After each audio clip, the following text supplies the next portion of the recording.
and he's done it with class.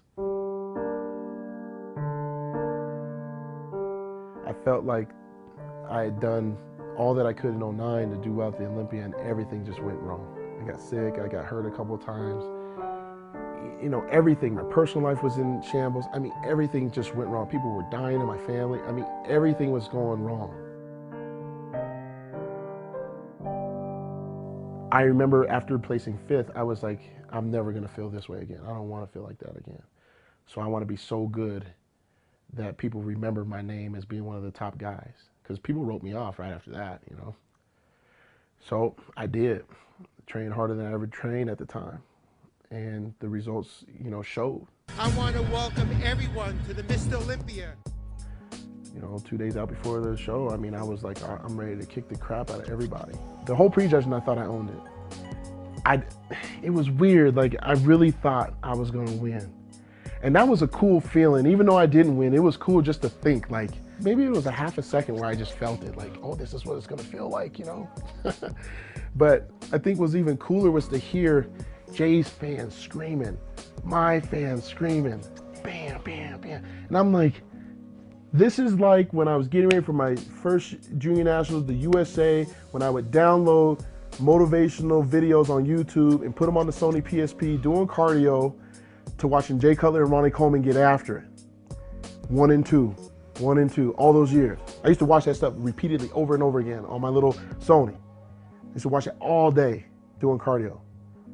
And now, standing on that stage, I finally got a chance to take it all in and think, that's you up there now. Now somebody's watching you. You're gonna win. You're gonna win. You're gonna win. You're gonna win. You watch the video, I'm saying it. I'm like, you're gonna win. You're gonna win this. Like, oh my God, like, you're gonna win this, dude. Like, I can feel it. So they said in second place, Heath. And I remember, you know, like thinking like, what the hell just happened? Even though I lost twice that same year, you know, both of them taught me a lot of lessons. You know, both of them taught me a lot of humility. You know, sometimes it's not about the battle, it's about the war. You know, and the war is to become Mr. Olympia. So, you know, I knew that I needed more gym time. I didn't think I would be able to yield enough mass in that short period of time for the Arnold Classic. I couldn't have guaranteed that big wow that people are used to seeing. Whereas I knew that by taking the year off, I could have more time to do appearances, to actually feel like second in the world.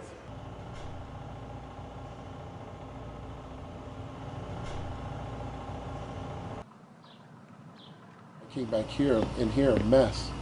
So it actually made not doing the Arnold this year pretty helpful for him, because then he could repair me. It's definitely helped. And having bad knees going into bodybuilding, I mean, didn't help. But making sure that everything is in perfect alignment and stuff makes things a whole lot easier to train. So I don't have as much pain when I train now. I've been seeing him for quite some time, just to do a lot of preventative maintenance work, decompression, acupuncture, chiropractic work. He does everything. You know, I turned pro 6 years ago, almost to the day, and you know, when I turned pro, I was like, oh, I'll do it for 10 years. Well, I keep saying that every year now. I'll stay in another 10, and I've been pro for 6, so now I'm already talking about maybe another 10.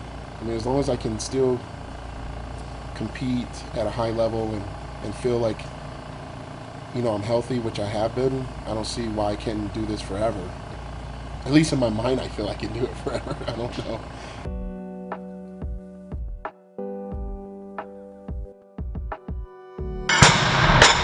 At the end of the day, I mean, I definitely want my name to be called as the new Mr. Olympia. I've tried to visualize it a lot.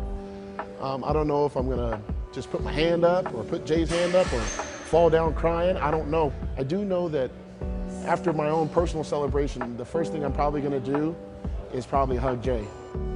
I personally hope that if I do win, that he doesn't necessarily walk away from the sport.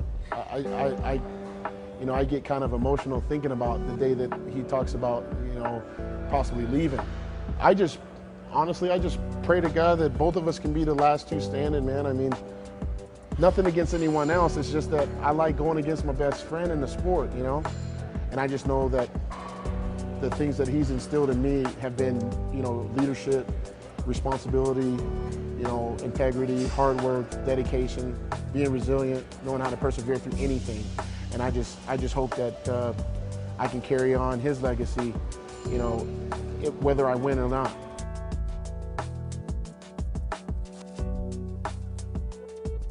Even when you've dug deeper and deeper and deeper into your soul to be the best you can be, you know, you still may not win, but your best is always good enough.